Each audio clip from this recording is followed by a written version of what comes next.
Political instability, ethnic conflicts, refugee crisis, and cross-border insurgencies, making it one of the most sensitive and strategically important regions which requires careful diplomatic engagement. Our next session will dive deep into this, for which we invite Ambassador Gautam Mukhopadhyay, Mr. Vivek Johri, who will be in conversation with Brigadier Sanjay Agrawal.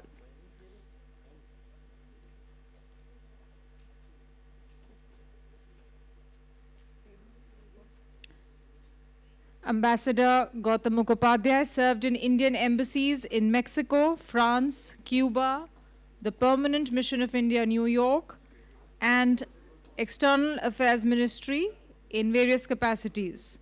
He's been associated with several think tanks and industry bodies, such as the CII, where he heads a task force on Cambodia, Laos, Myanmar, and Vietnam.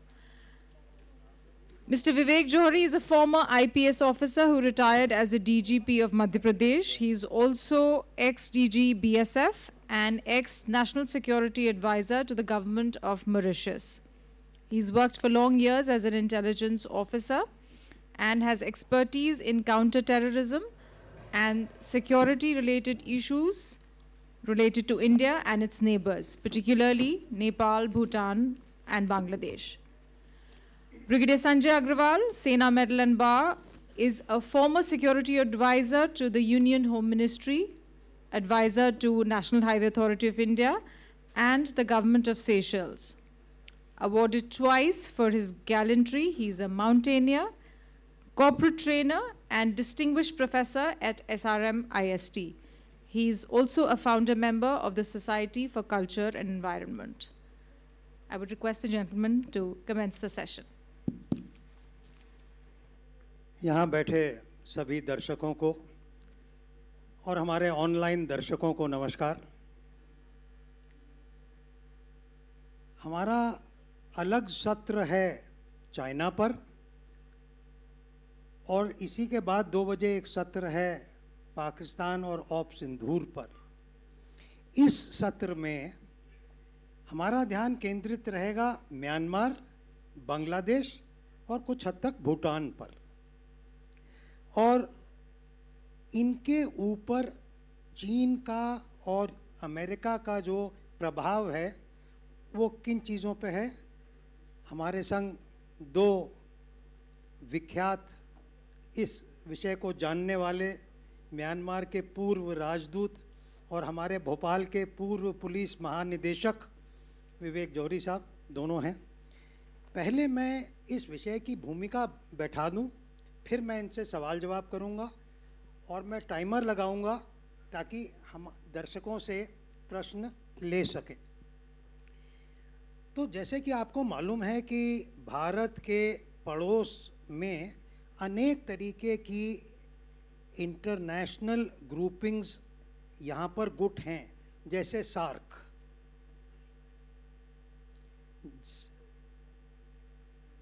South Asia Association for Regional Cooperation. इसमें भारत के सारे पड़ोसी हैं, तकरीबन Myanmar नहीं है, और इसको भारत ने ठंडे बस्ते में डाला हुआ है। चाइना चाहता है कि ये जागृत हो, पाकिस्तान का भाव बढ़े। दूसरा है BIMSTEC, Bay of Bengal Initiative for Multi Sectoral Technical and Economic Cooperation. इसमें भारत के पूर्वी पड़ोसी हमने रखे हैं, तो इसमें मालदीव्स, पाकिस्तान, अफ़गानिस्तान नहीं है। और क्या है? म्यांमार और थाईलैंड।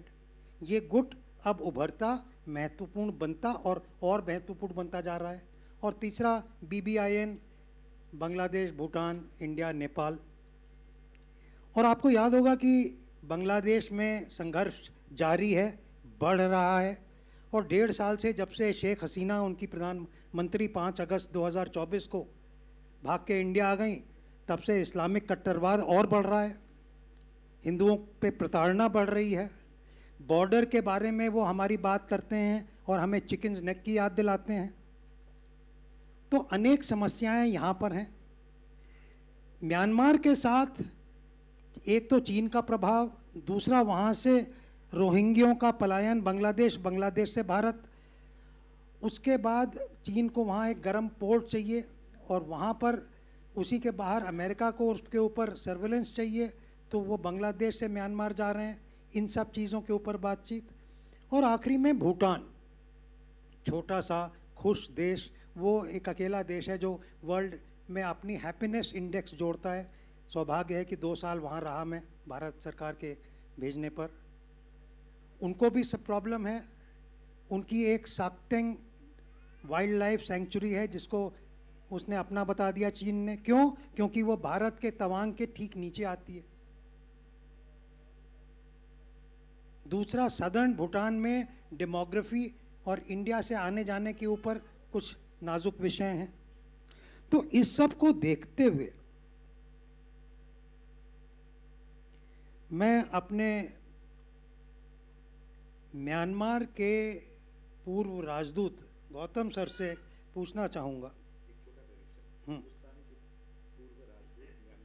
हिंदुस्तान के पूर्व राजदूत म्यांमार में से, so what do you feel are the broad patterns of our relationships with our neighbors historically and post independence? Thank you. Yeah, thank you. Am I audible? Yeah, thank you. Well, good morning or good afternoon to all of you. Thank you, Brigadier Agarwal, for the introduction and also for the question. And let me, at the start, also really thank the BLF, Raghav Chandra, Shulakshana, and all the BLF team for the excellent arrangements and for the lovely kind of platform and forum that you have created. You know, this is my first visit to Bhopal, and I'm also just terribly impressed by the city. So it's, you know, very much a case of love at first sight. So I think you've asked me a very sort of big question, and let me try and encapsulate that very quickly. And I think this has a bearing on what is happening in Myanmar, might have a bearing on what's happening in Bangladesh also. You know, we were born in 1947 after a struggle for freedom. Freedom against imperialism, freedom against British colonialism. So we were born under a star of freedom. And I think for the first, I would say literally about 40 years, our basic democratic reflexes were that of supporting struggles for freedom, struggles for liberation in our own region and beyond. And that gave us tremendous responsibilities. You know, we played a role in the decolonization process. We played a role where there were conflicts as a result of both the Second World War and part of the decolonization process, places like, you know, Laos and Vietnam and Korea and so on like that. But somewhere around the 80s and 90s, our reflexes started changing. And there were three sort of developments that contributed to that. First was the Soviet intervention in, maybe not sequentially, Soviet intervention in Afghanistan. You know, Chaudhry Charan Singh Sahab was the prime minister then. His first reflex was to support the Mujahideen against the Soviets. Then Indira Gandhi ji came and realpolitik intervened, and we decided to really actually support the PDPA government, which was propped up by the Russians. The second was in Sri Lanka.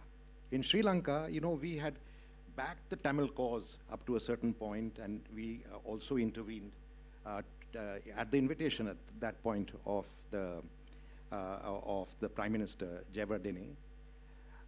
But somewhere in the process of supporting the Tamil struggle, we were bitten by the LTT, and so we recoiled. And the third was in Myanmar.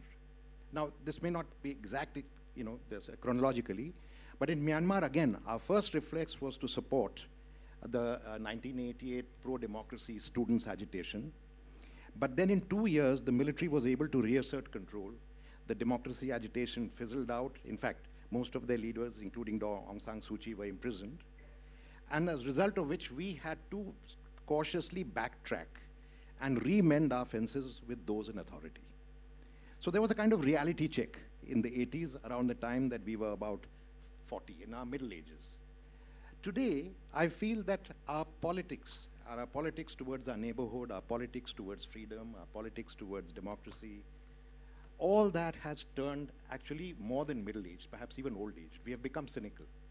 Today, we have no compunctions about supporting dictatorial regimes wherever they may be. In Afghanistan, we have a radical right-wing Islamic regime and the Taliban. But for pragmatic or realpolitik reasons, we are able to support them. In Myanmar, we have a full-fledged pro-democracy agitation. It's not just a pro-democracy agitation, it is also a movement for decentralization of a very multi-ethnic state, and yet we are ambivalent at best. And in fact, many would say that we are actually, beneath that ambivalence, we are really supporting the junta.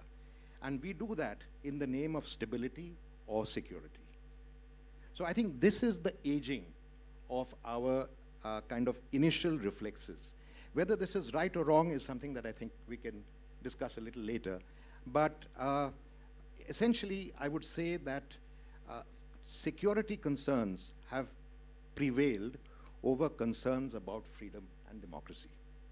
Briefly. Thank you. An exhaustive answer for a good overview on the subject. और इसके साथ ही हम विषय के अंदर घुस जाते हैं. विवेक जी से मैं पूछना चाहूँगा कि जो ये बांग्लादेश और म्यांमार में हो रहा है, इसका भारत पर और ख़ास तौर पे भारत के पूर्वोत्तर राज्यों पर क्या असर है और इसके प्रति भारत की क्या नीति है और होनी चाहिए? थैंक यू ब्रिगेडियर साहब and good afternoon everyone. Myanmar पे पहले हम बात कर रहे हैं अभी. जो एम्बेसडर साहब ने बोला उसी को मैं थोड़ा आगे बढ़ाता हूँ. म्यांमार की जो ट्रबल है, जब से वहाँ डेमोक्रेसी आई और फिर चली गई, 2021 का जो मिलिट्री कू हुआ, तब से जो वहाँ के रेजिस्टेंस ग्रुप्स हैं वो काफ़ी ज़्यादा लड़ाई लड़ रहे हैं वहाँ की सरकार से. नाउ ये रेजिस्टेंस ग्रुप सब हमारे बॉर्डर पे बैठे हुए हैं. इसमें चाहे कचन लिबरेशन आर्मी हो या दूसरे रेजिस्टेंस फोर्स हैं जिनका एक कंसोर्टियम बना लिया है. इंडिया के म्यांमार बॉर्डर के डिस्ट्रिक्ट्स का अधिकांश एरिया अब रेबल्स ही कंट्रोल कर रहे हैं. सरकार जो है वो मिलिट्री जुंटा की है. तो जो भारत सरकार के सामने समस्या रही है इसको रिस्पॉन्स करने की, वो इसलिए बहुत कॉम्प्लिकेटेड हो जाती है. और वो मैं डेफिनेटली आपसे सुनना चाहूँगा कि इसको किस तरह से डिप्लोमेटिकली मैनेज किया जा रहा है, क्योंकि सिक्योरिटी के एंगल से बड़ा क्लियर सा एक अप्रोच दिखती है कि आपको सरकार से तो बात करना ही पड़ेगी for your own projects and other diplomatic sort of developments, पर बॉर्डर पे आपको रेबल ग्रुप से भी संबंध बनाने पड़ेंगे, क्योंकि उन सभी बॉर्डर में हमारे मिज़ोरम और मणिपुर ख़ास तौर पे इन दो स्टेट्स के ट्राइबल्स के ethnic contacts, ethnic relations, economic relations बहुत ज़्यादा घने हैं. तो जो म्यांमार के बॉर्डर डिस्ट्रिक्ट में हो रहा है वो सीधे सीधे इन दो राज्यों पे असर डालता है. सबसे ज़्यादा ये मणिपुर पे असर डालता है, क्योंकि वहाँ जो इथनिक जिसे कहते हैं एक पैरिटी है, इथनिक रिलेशंस हैं, वो बहुत ज़्यादा घने हैं. कुकीज़ हों या मैतीज़ हों. नाउ इन सब को देखते हुए भारत सरकार के सामने हमेशा ये समस्या रहेगी म्यांमार में कि आपको बॉर्डर पे तो विद्रोहियों से बात करना है और राजधानी में सरकार से बात करना है, और दोनों से आपको संबंध अच्छे ही बना के रखना पड़ेंगे, क्योंकि म्यांमार हमारे लिए इम्पॉर्टेंट है हमारी लुक ईस्ट पॉलिसी के लिए. हमारे बहुत से डेवलपमेंटल प्रोजेक्ट्स हैं जो वहाँ चल रहे हैं, जो हमारे नॉर्थ ईस्ट को साउथ ईस्ट एशिया से जोड़ेंगे. और विद्रोहियों से बात करना इसलिए ज़रूरी है वरना उनका जो रेजिस्टेंस का असर है वो आपके इन दो राज्यों पे बहुत ज़्यादा आता है. तो ये एक बड़ा कठिन सवाल रहा है हमेशा से, और भारत सरकार अभी तक दोनों ही तरह से हैंडल कर रही है ताकि ओवरऑल शांति रहे और एक पॉलिसी जो है वो आगे बढ़ सके. पर इसका जो डिटेलिंग है वो मैं एम्बेसडर गौतम से रिक्वेस्ट करूंगा कि उसको थोड़ा आगे बढ़ाएंगे. तो जैसे सर ने जिक्र किया और हम सबको मालूम है कि भारत की दो पॉलिसीज़ हैं, एक तो नेबरहुड फर्स्ट और दूसरी है एक्ट ईस्ट. तो इन दो पॉलिसीज़ का आकलन आप कैसे करते हैं, और जो विषय विवेक जी ने उठाया उसकी प्रतिक्रिया आप कैसे करेंगे? क्षमा कीजिए अगर हम अंग्रेजी में जवाब दें, क्योंकि उसमें ज़्यादा अवश्य। तो ऐसा है कि there is no doubt that both the neighborhood policies and neighborhood first policies and Act East policies were visionary policies and were very progressive policies. In fact, I don't know how many of you are very familiar with these, but let me just remind you that when Prime Minister Modi came to power in May 2014, one of his very first acts was to visit Bhutan, and the second was to visit Nepal, which at that time was in the midst of a very deep constitutional crisis. And the speech that he gave in the Nepal parliament, literally swung the Nepalese people from thinking India to be a kind of, big bad brother, rather a tough brother, to someone who they could trust and relate with. Now, if we look 10 years later, if we look at our neighborhood is very troubled. Our relations with all our neighbors, practically, minus one, are troubled. Disturbed. In many cases, they are hostile. In some cases, they are sour. In some cases, they are positively warlike, as we have in the case of Pakistan. हस्तक्षेप के लिए माफ़ी। इस विषय में कहा तो ये जा रहा है कि भारत के अपने पड़ोसियों के संग सबसे अच्छे संबंध तालिबान अफगानिस्तान के साथ हैं। जी बिल्कुल, मैं उसी पे आने वाला था कि हम सोचते हैं कि भाई कम से कम एटलीस्ट हिंदू धर्म से हमारा नेपाल के साथ एक संबंध बना रहना चाहिए। लेकिन अगर हम आपको एक सवाल पूछे, आज हमारे पड़ोस में हमारे सबसे अच्छे दोस्त कौन हैं, तालिबान अफगानिस्तान या हिंदू नेपाल, आप क्या जवाब देंगे? तो इसका मेरा ये कहना है कि there has been a problem in our relations with our neighborhood, and we can look at this problem in many ways, but I think one really big problem with our neighborhood is that particularly where we share contiguous borders, the big brother syndrome is very strong, and the big brother comes in two forms. The big brother comes as the big bad bullying brother, the big bully brother, and the other form of the brother is the magnanimous brother, the good brother. And actually both those paradigms of relations are condescending to our neighborhood and kind of in a way strike at their dignity. So we need to think of a kind of different paradigm that does not look at our neighborhood in a kind of patronizing way. Problems there will always be, but what happens is small problems get magnified, amplified, and then media and sometimes the political discourse aggravates and exaggerates it even further. So I think this has been one problem as far as our neighborhood first is concerned. It's not that it's bad all the time everywhere. It was with Maldives very bad at one time. After all, we have come back. With Sri Lanka, it was also bad. We have, retraced our steps, but it's unstable. We do not know at what time our relations with whom could turn good or bad. So again, I have some ideas about what should be done. Maybe I don't want to take this particular intervention. If you give me a chance, we'll come back to it. But I'll switch on to Act East. See, Act East in many ways was a kind of more active version of Look East. What was Look East about? Until about until Prime Minister Narasimha Rao thought of Look East, by and large, our attention was more towards the West, towards Pakistan, towards Iran, towards Afghanistan. Our labor was going to the Gulf, and in general, beyond that, even Europe and so on.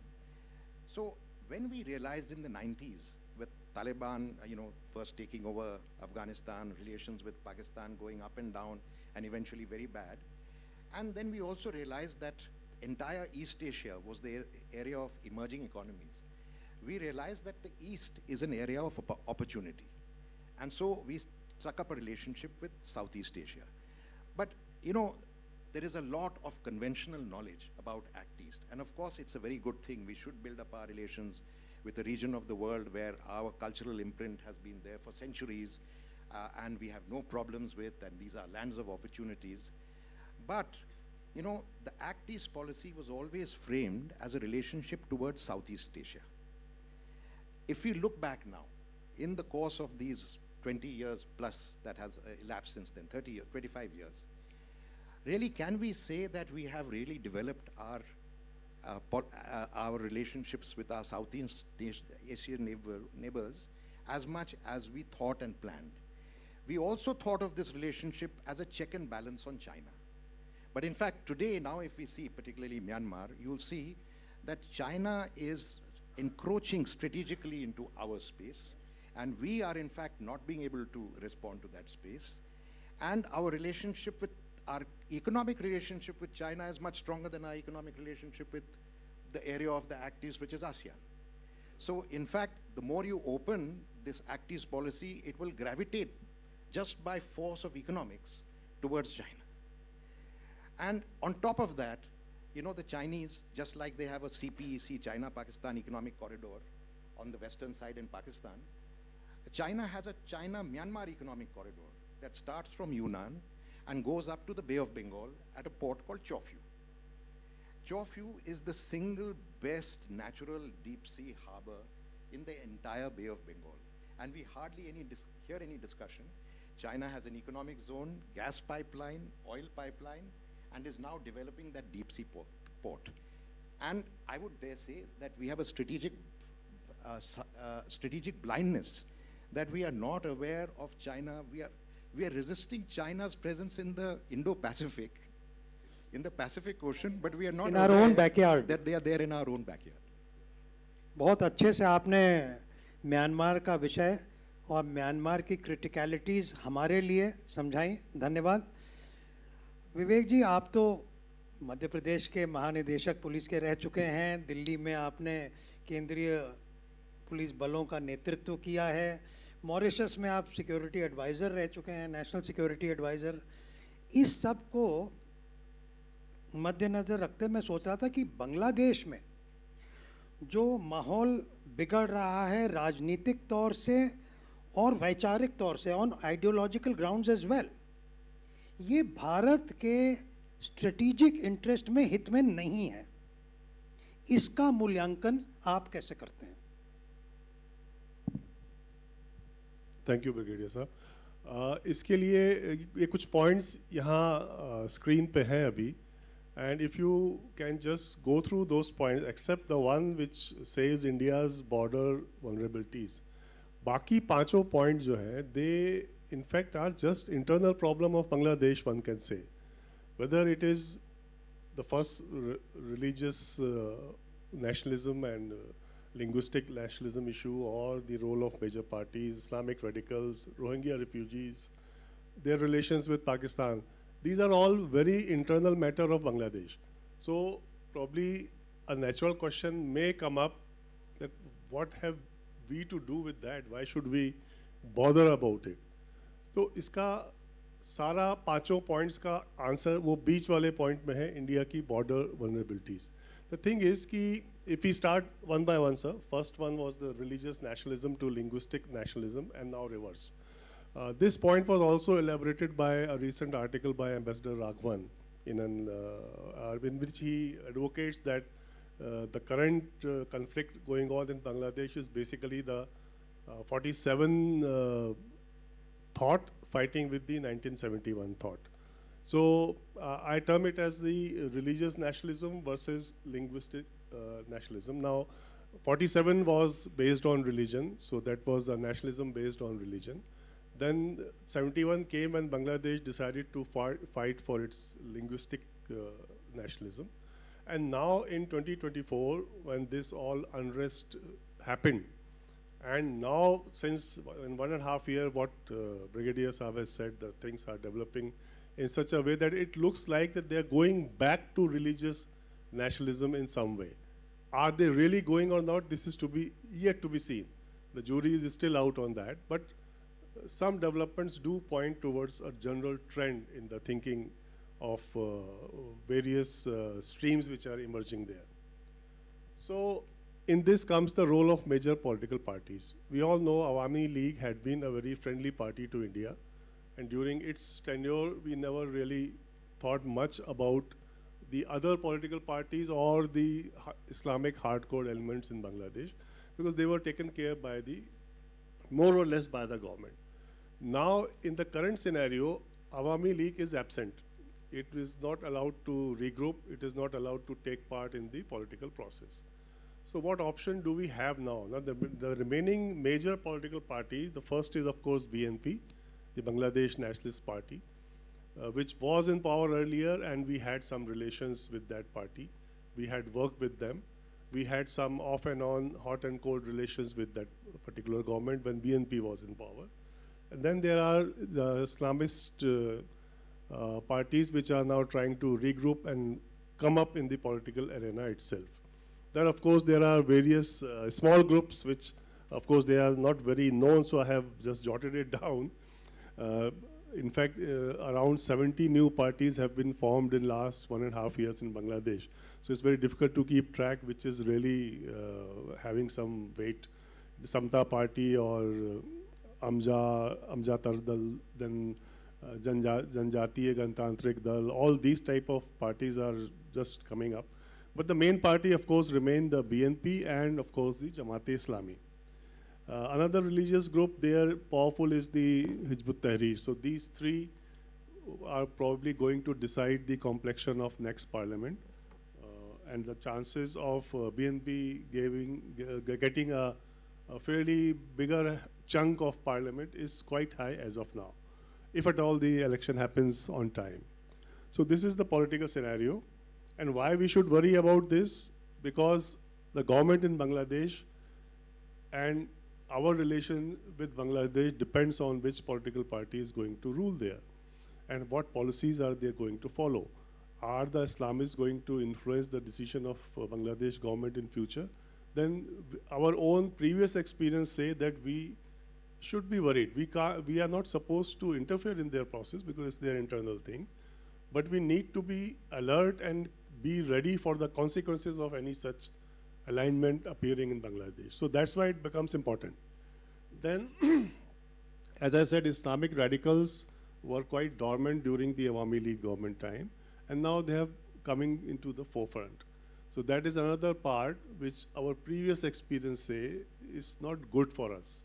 If Islamist elements gain in Bangladesh, then our own northeastern area and even the mainland gets affected from the hardliner groups which starts operating in Bangladesh in past. So we have to be alert on that. This is one ramification. Then the presence of Rohingya refugees, with Brigadier Saab has pointed out. Rohingyas are displaced from Myanmar and then housed in Bangladesh, but they always try to infiltrate into India. Now this is a lot. The Rohingya refugee camps are a very good feeder point for any hardcore Islamist group. And previously there have been attempts by whether Jaish-e-Mohammed or Lashkar-e-Toiba from Pakistan to have some links with them and try to get them infiltrated into India. So that is why this aspect, though they are in Bangladesh, but they are definitely a point of worry for us. And then we have the realignment with Pakistan. Now throughout the Awami League government time, Pakistan was simply not allowed to play in any role in Bangladesh. Now this is changing. Remember that Pakistan was quite isolated strategically in the region. So the moment Pakistan gets an opportunity to enter Bangladesh, have a relationship, revive defense relationship, revive economic relationship, they will be too happy to do it, and they are trying their best right now to do it. Now, is this Pakistan-Bangladesh new friendship is a cause for worry to us? I would say yes, we need to worry that. We don't think that Pakistan will become a proxy for Bangladesh will become a proxy for Pakistan. But the linkages always give chance to the hardliners and the militant groups to start seeking base in Bangladesh area, and our border area and our own insurgent groups, they also have a lot of linkages in Bangladesh. So that is where we have to be very cautious about that. Then our border vulnerabilities, I need not elaborate it much. We all know that the border with Bangladesh is not fully fenced. So it is partly open, partly problematic, and then a lot of smuggling, human trafficking, all those things keep on happening on that border. where BSF is guarding it, and they have a lot of trouble in even erecting the fence. Bangladesh is not allowing the fence to be erected in certain areas. So certain areas are open for the cattle smuggling, and then the human trafficking, which is the reverse thing, Bangladeshis entering India. So all those vulnerabilities will increase if there is a hostile or not so friendly government in Bangladesh. So this is what I would say in nutshell. This is how the things are proceeding there, and why we should be definitely very cautious about what is happening. Keep a watch, be alert, and be ready to counter few things which may emerge in future. Thank you. You wanted to say something? Yeah. Well, thank you very much, Johri Saab. I think you laid out some of the security challenges emanating from Bangladesh very well.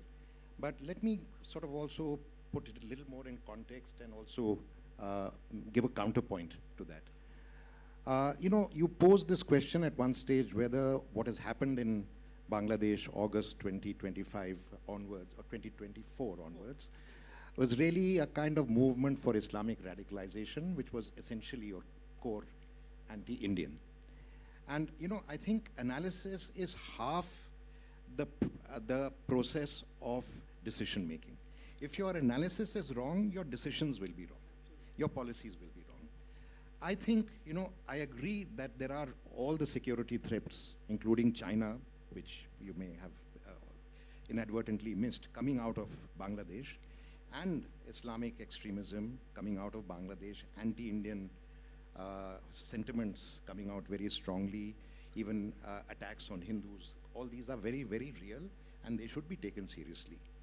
But I would say that it would be a mistake to reduce what happened in Bangladesh in August 2024 to just a movement of Islamic radicalism. See, first and foremost, it was a movement against authoritarianism.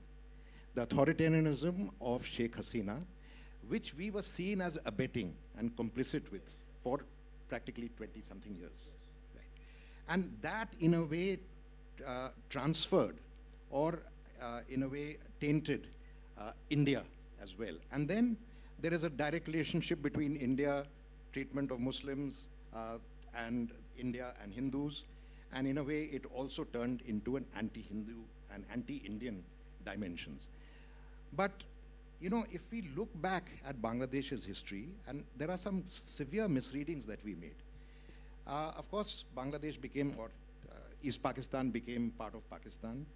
When 1971 took place, I think in our minds, we thought that Bangladesh had suddenly switched from an Islamist republic to a secular Bengali, language revolution, etc., etc., pro-Indian. One day pro-Pakistan, next day pro-Indian.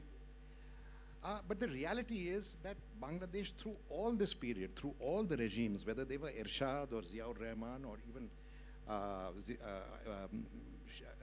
Sheikh Hasina and Mujibur Rahman, that they have been pro-Indian, they have been secular, they have been nationalist, and they have been pro-Pakistani and pro-Islamist currents that have been there concurrently. Do you remember some years back, there were massive, the Chittagong constant there, and there were bomb blasts simultaneously in about 100 or 200 places in Bangladesh. So, this thing has been there. My brief point is to say that Bangladesh is a country that oscillates from one to the other, and that there is a large center that is still there. And I think today, the overtures that we have made to Bangladesh, obviously these are overtures in preparation for the elections and after the elections, is towards the BNP. And that is an overture, once again, to that center which also exists. So, I think, there is one problem I find with looking at neighborhood issues purely in terms of security threats and considerations, which is that we fall into a kind of epistemological trap. Once you look at security, you'll start looking at threats, and then you create enemies in the process. Maybe it's just a function of Mr. Johri being a police officer and me being a diplomat. I would like to see that we should think in terms of what binds us together. What are the things that can bind us together? And of course, security will play a big role in that. But we also have to think above security into the things that bind us together. And there I will say, India is the largest market in this area. No other country in this area can really threaten us economically in the way, let's say, opening up trade with the United States or China or even Australia or others might do. And these are countries with small farmers, just like our country is a country with small farmers. If we simply open trade in our neighborhood unilaterally, and if we simply opened up agricultural trade in our neighborhood unilaterally, we would be binding the farmers and the people of this region to India as a market. In a way, we'd be reaching the people through their stomachs. And I can't think of a better way to approach. Excellent. तो मैं आप ही पे आ रहा हूँ। पहले विवेक जी ने बहुत अच्छे तरीके से और विचार बिंदु लिख के भी दिखा के एक चीज़ बताई। गौतम जी ने उस पे टिप्पणी करके एक सैद्धांतिक रूप से सही क्या होना चाहिए और वो सैद्धांतिक रूप, वो चीज़ कितनी ज़मीनी हालात जिससे कि ये डील करते हैं, उस ज़मीनी हालात पे, उस कसौटी पे कितनी सही उतरती है, इस पे भी थोड़ा प्रकाश डालेंगे। I would like to clarify one thing. Ambassador Gautam has really given a view that ideally should be our policy for our neighbors. Now, I only would like to submit one thing. When I talked about the religious nationalism trying to return, I have not termed the 2024 agitation as a religious one. If you can see, it is still a question mark in that slide. Are we returning to that? I have actually posed a question. Now, there are definitely two very clear strands in Bangladesh right now. There is a strong percentage of population who are not with Islamists. And then there are those who are really convinced about converting the whole country into Islamists. Because if you see the latest commission, the Reform Commission, which they have submitted the report, they have recommended removing the secular word from the constitution, because basically they are trying to go towards more of Islamic use than remaining secular. So that is what I was pointing out, that there is a chance that it may go that way. I still don't think that it has gone that way at all. And then what Ambassador Gautam has suggested and said is correct, that if we can tie up our neighbors with our huge economy, then probably it will act as a pressure to their respective governments to maintain good relations. Although probably this policy, Ambassador Gautam, failed with Pakistan. We had good economic relations till our relations soared, and now we have zero economic relations with that country. You know, Thank you. at one stage we were improving our economic relations with Pakistan. If you remember, this was the period of the composite dialogue, army-to-army talks, cultural people-to-people relations. We tried to, so... अमन की आशा। Aman. But the issue was there that it was the Pakistani army that prevented the trade to develop, because they realized that if trade develops, then their relevance will go. So in fact, it actually in a way proves the point. देखिए, इन विषयों पर और अंतर्राष्ट्रीय कूटनीति पर हम लोग normally ऊपर के लेवल से बात करते हैं और हम लोग ये कहते हैं कि ज़मीन पे चुटर पुटर चीज़ें होने से नीति बदली नहीं होनी चाहिए। एक बात, उसका समर्थन अभी पूर्व राजदूत जी ने भी किया।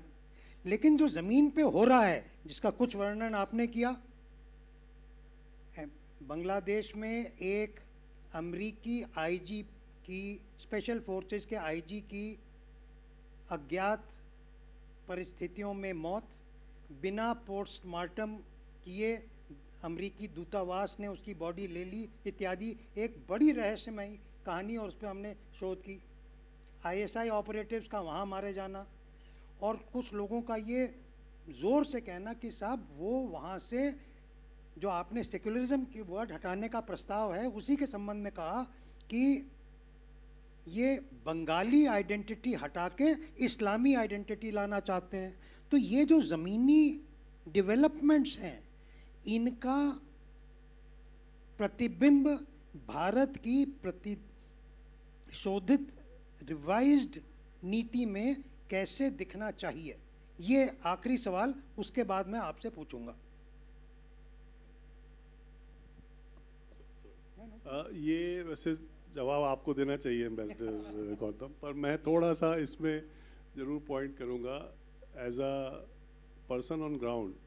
जो मुझे लगता है कि हमें गवर्नमेंट जो भी बने उनसे डील तो करना ही पड़ेगा और करना भी चाहिए। अगर बीएनपी की लीडरशिप में गवर्नमेंट वहाँ आती है या एक मिलीजुली सरकार आती है, दोनों केस में गवर्नमेंट से डील करने से हम पीछे भी नहीं हट सकते और ना ही हटना चाहिए।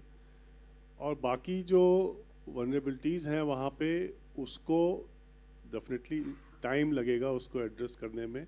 आपको काम तो बांग्लादेश की सरकार के साथ ही करना पड़ेगा।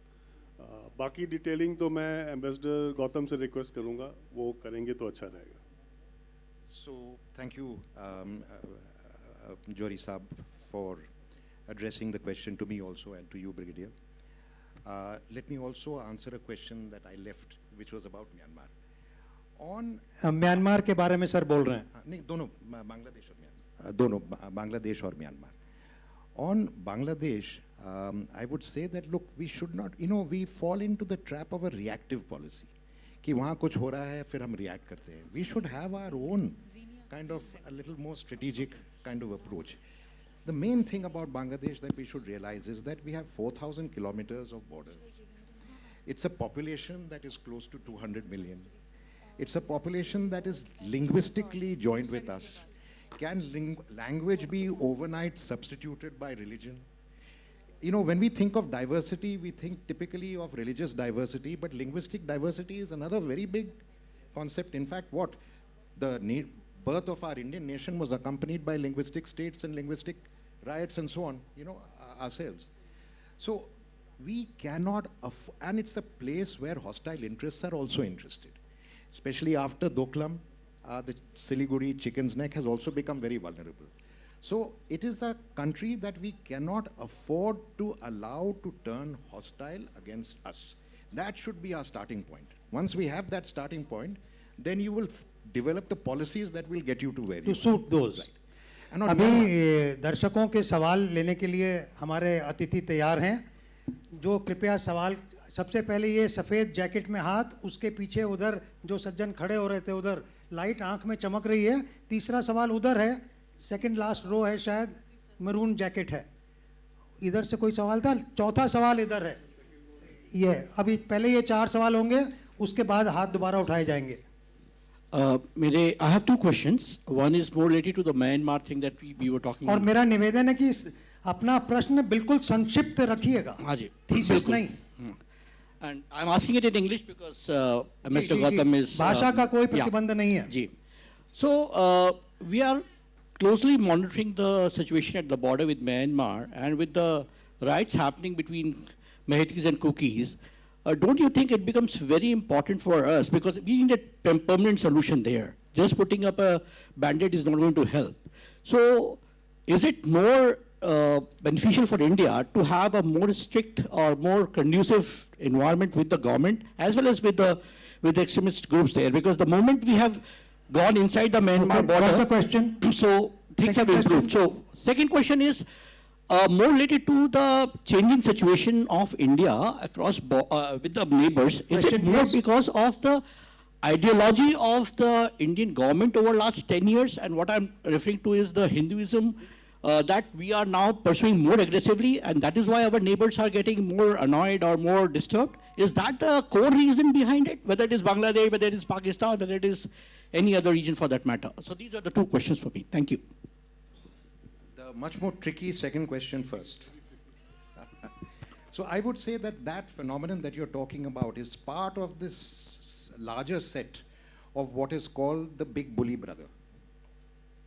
It is very definitely partly because, religion is a very emotional thing.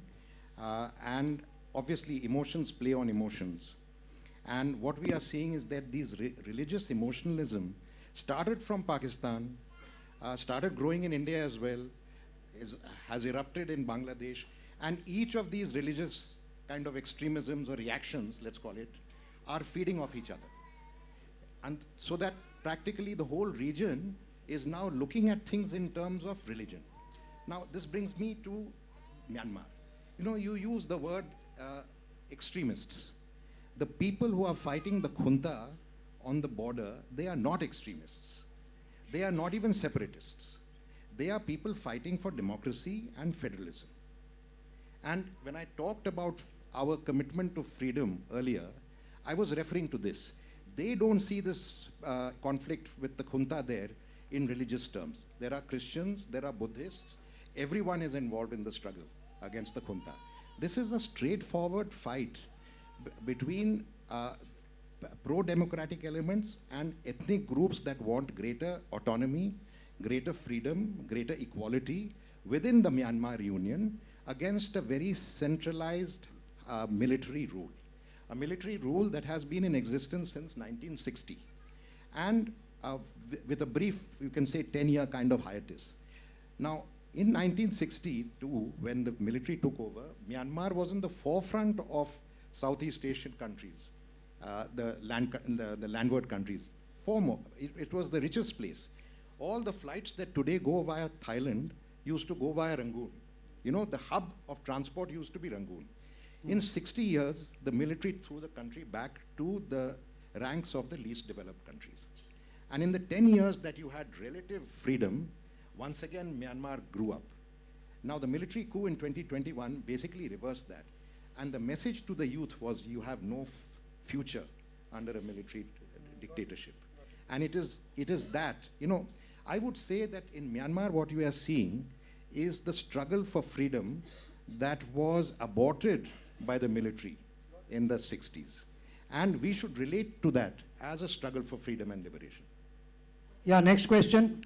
Yeah, my question is to both Gautam and Mr. Johari. Why is India becoming myopic and missing the big picture?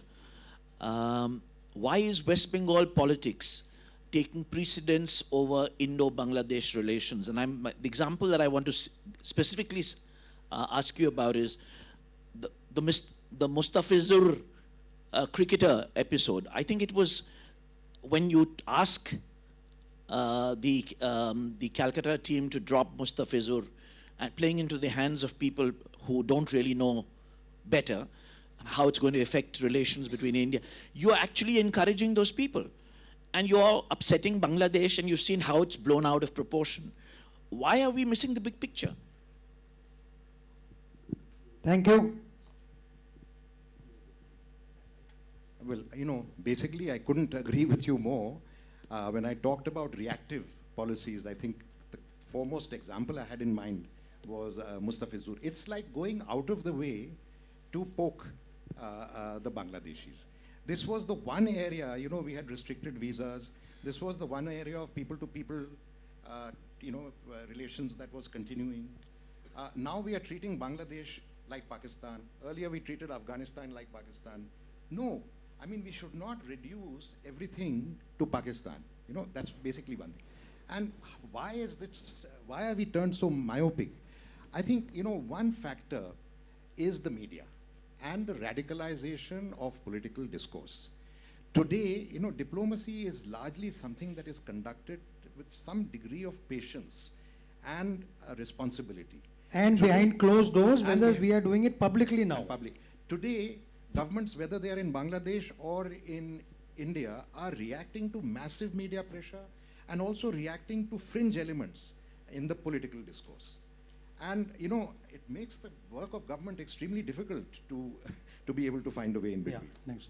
Yeah, My question was that I have actually two questions. you have to ask which of the two guests you want to answer your question first, please.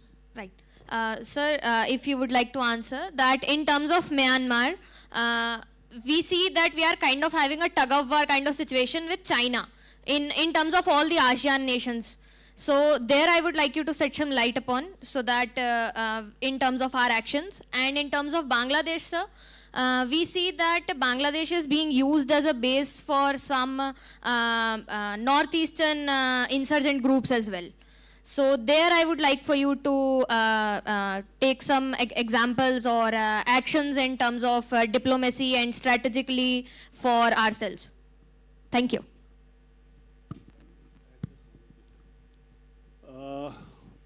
Answering the first part, the tug of war with China, it's not only in Myanmar, it's all over within. Why are you confining this only to Myanmar? We are fighting China in almost every geographical area where we had our influence or we want to have more. So this tug of war is a normal political process, and each country will try to assert strategically which is important for that country. So don't be surprised by a tug of war in Myanmar. Why not? Ultimately, China wants more presence in Bay of Bengal. So the best bet for them is Myanmar. Bangladesh would be next in the current circumstances. So India has to ward them off. So we have to play our game accordingly. We can't escape this tug of war. We have to fight it. Number one. Number two, in Bangladesh, you say that the Indian insurgent groups are having a lot of bases in Bangladesh. Well, as of now, this statement is not correct. If you say, ask me, have you asked this around 10 years ago, then yes, it was there. It was a major problem, which Indian government solved it with the help of Bangladeshi government and the Bangladeshi security agencies. So it is not that the bases are there operating very easily or they are in large number. It is not correct as of now. What I have pointed out is that we have to be careful due to our past experiences that it should not happen again. What was the position 10, 15 years back? That we should not allow it to happen. Thank you. Can I just add to that, Brigadier Sir? We'll take on the next question, sir. We are very briefly. Aap karo? Very No, briefly. you know, actually, as he said, the Northeast insurgents are no longer, at least in great measure, active in Bangladesh. And if you remember, the Bodos were also active in Bhutan at one stage. They were driven out. Actually, we have Indian insurgent groups very active in Myanmar, but we don't seem to be concerned about that. You know, this is the kind of strategic myopia that one gentleman there used and blindness that I use, that we pick and choose who we want to make an enemy. China is sitting in the Bay of Bengal, we don't talk about it.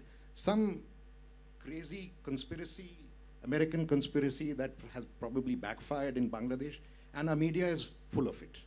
You know? And on China and tug of war, I'll actually say there is no tug of war. We are surrendering space to China. Where is the tug of war? Where are we talking about Chofu? Where are we competing with them economically? We are not competing with them economically. It is a walkover, I would say. Yeah, next question. Yes sir, मेरा सवाल बांग्लादेश को लेके है कि बांग्लादेश में जो चुनाव है उसमें बैकडोर हमें इंटरफेयर करना चाहिए, वो खासकर बीएनपी को प्लस अवामी लीग को बैकडोर मिलाया जाए, वो हमारे इंटरेस्ट में रहेगा, जमात इस्लामी भी दूर होगी क्योंकि हमारी 4000 किलोमीटर की बॉर्डर में हमारा पूरा इंटरेस्ट है। इसका बड़ा सिंपल सा जवाब है, हमें किसी भी बाहरी देश के किसी भी प्रोसेस में इंटरफेयर नहीं करना चाहिए, पीरियड। अभी नेक्स्ट क्वेश्चंस, एनीबडी? अच्छा, एक यहाँ, दिस नंबर 1, इनको माइक दीजिए। दूसरा यहाँ ऑरेंज शर्ट के बगल में, where can't see ma'am, please थोड़ा सा। अच्छा, seen now, there is a lady in light green, I think there. तीसरा सवाल, and then we are end of time. Okay, good afternoon, sir.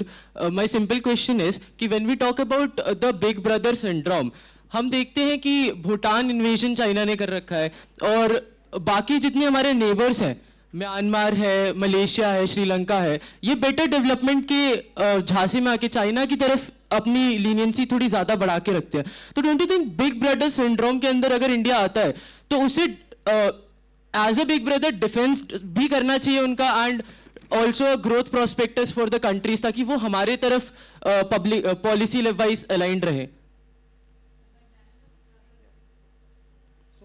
Before independence, there were no borders. People could move pretty freely, and no such problems were there. There were no problems of big brother, small brother, nation state, all this security business in a way. the magnanimous. Yeah. So, look, in the end, India's greatest strength is its cultural and soft power. And it was this cultural and soft power that bound this region to us. Today, what we are trying to say is that, look, if we supplement this cultural and soft power with economic and trade and market power, that will be one great binder. But of course, in South Asia, India should be the, the overall security provider for the whole region. I mean, we would like them to accept that, but we can't force them to accept that. It's a respect that has to be earned. छोटा clarification मैं देता हूँ उनके question का. देखिए, China if it is moving into these areas with lot of economic power, आपको ये देखना चाहिए कि इंडिया के पास क्या सरप्लस इकोनॉमी है उस तरह का सपोर्ट देने का. Answer as of now is no, we don't have surplus economy. Now China के पास भी सरप्लस इकोनॉमी है, और it being a dictatorship they can decide upon these things कि कहाँ कितनी मदद करनी है. इंडिया में नहीं कर पाएंगे आप. इसलिए हमें जो एम्बेसडर साहब ने कहा है, सॉफ्ट पावर पे हमें ज़्यादा ध्यान देना पड़ता है, जो हमारा नेचुरल स्ट्रेंथ रहा है हमेशा से. That is the reason why we can't really think of going into that big brother attitude और हम पैसा दे दें, इकोनॉमी बढ़ा दें. वो अभी हम नहीं कर सकते हैं. No counter questions, please. Next question. Sir, मेरा प्रश्न आपसे ये है कि जो हमारी वेस्ट बंगाल की सीएम है, उनका जो इग्नोरेंस है रोहिंग्यास के प्रति, उसको आप कैसे देखते हैं? क्योंकि वो कहीं ना कहीं वेस्ट बंगाल में अस्थिरता बहुत ज़्यादा स्तर पर ला रहा है और आगे भी लाएगा. धन्यवाद. On this, I have to sort of differ with my security experts. Perhaps you also, madam. I have traveled extensively in the Rohingya areas in Rakhine State in Myanmar. They are one of the most pathetic and hapless people that inhabit South Asia. They were willing to sell information on their own people to the military junta just to be able to get access to medical camps and education and even just daily provisions. As far as I know, and again I could be corrected, the number of Rohingyas that may have infiltrated this way or that way into India is about 50,000. 50,000 is nothing. In a country like India, 50,000 Rohingyas, even if you expand it to 80,000. We have created a Rohingya security threat actually for political reasons, and it does not merit that at all. In fact, I will tell you, as Muslims, Rohingya were the furthermost extremity of the old Mughal Empire, So when the Rohingya thinks of India, he still thinks of India as his motherland. Yes, this is something that people don't understand. People make these enemies out of this kind of security. किंतु sir, आप जो ऐतिहासिक रूप से बोल रहे हैं और ये व्यक्ति दर्शक जो ज़मीनी हालात का बखान कर रही है, इनमें दोनों में हैंडशेक एरिया कहाँ है? I would say that our perceptions are wrong. वो जो कह रही है वो तो हकीकत है. नहीं, आप बताइए. Actually, please tell me, while it is always possible that Pakistan will play with any exiled community, let's say religious community, and use them, how much concrete information do we have that Rohingyas are working against the Indian state? विवेक जी को mic उठाने पे मजबूर कर दिया. There are few things which cannot be discussed here, but Rohingyas के camps में जो training चलता है पाकिस्तान बेस्ड मिलिटेंट ग्रुप्स का, वो एक रियलिटी है. अब वो इंडिया के अगेंस्ट अभी यूज़ हुआ है नहीं हुआ है, ये एक डिफरेंट एस्पेक्ट है. Probably I am not competent to comment on that, but I know for sure कि ये ट्रेनिंग्स हुई हैं. अगर पाकिस्तान बेस्ड लश्कर या जैश वहाँ जाके कैंप लगाता है, तो आई डोंट थिंक कि वो बांग्लादेश के लिए कैंप चला रहा है. अल्टीमेट टारगेट तो हम ही बनेंगे, आज नहीं तो कल बनेंगे. This is my take. Back foot पर खेल के विवेक जी ने चौका मार दिया. अगला प्रश्न जी, मैं ये कहना चाह रही थी, और ये आखिरी प्रश्न होगा. मैम, खेद है, मुझे कई इशारे मिल रहे हैं, टाइम खत्म हो चुका है. जी, मैं ये कहना चाह रही थी कि अब आपने सॉल्यूशन क्रिस्टल क्लियर कर दिया है, तो उस सॉल्यूशन के ऊपर जो स्ट्रेटेजी बनानी चाहिए उसको इलॉबरेट करें आप. अब तो मैं 9 साल हो गए मैडम, मैं रिटायर हो चुका हूँ. अभी तो कोई मैंने मौका ही नहीं है. अच्छा, प्रियदर, you want to say something? No, on the Rohingyas. See, don't forget that Rohingyas' main struggle is with the Myanmar authorities. for a place in Rakhine state which they had considered अरे their home. उनकी struggle किसी से भी हो, सिरदर्द तो हमारे हैं ना। अभी प्रिय दर्शकों, बहुत अच्छा लगा और इतने अच्छे और विस्तृत विचार मैंने कईयों का मॉडरेशन किया है, मज़ा आ गया। एक राजदूत, एक वरिष्ठ पुलिस अधिकारी, आप दोनों को मेरा प्रणाम। Well said, Brigadier Agarwal. I think it was a wonderful session, and well, we cannot choose our neighbors, but we can definitely choose how to deal with them. Thank you for this discussion, and I would now request Mr. Naresh Kumar Raheja, General Manager, SBI, to come on the stage and felicitate our speakers for this session.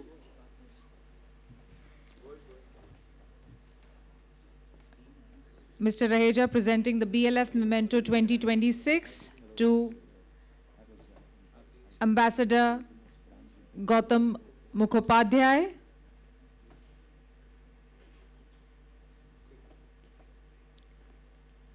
Former IPS officer Mr. Vivek Johri.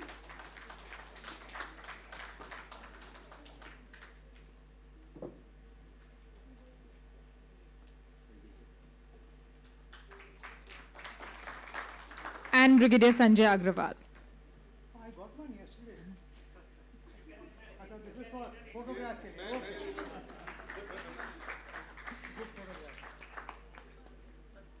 BLF Memento, designed by Gond artist Durga Vyamji.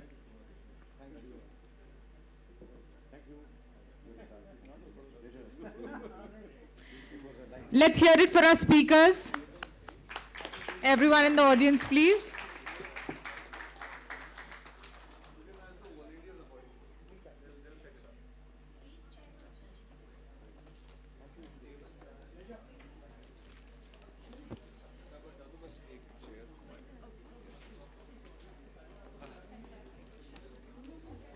अच्छा, since everybody is in the Mahakumbh of knowledge, जिन जिन के पास ज्ञान है वो इस hall से बाहर मत जाएगा, because now it's time for an open quiz for every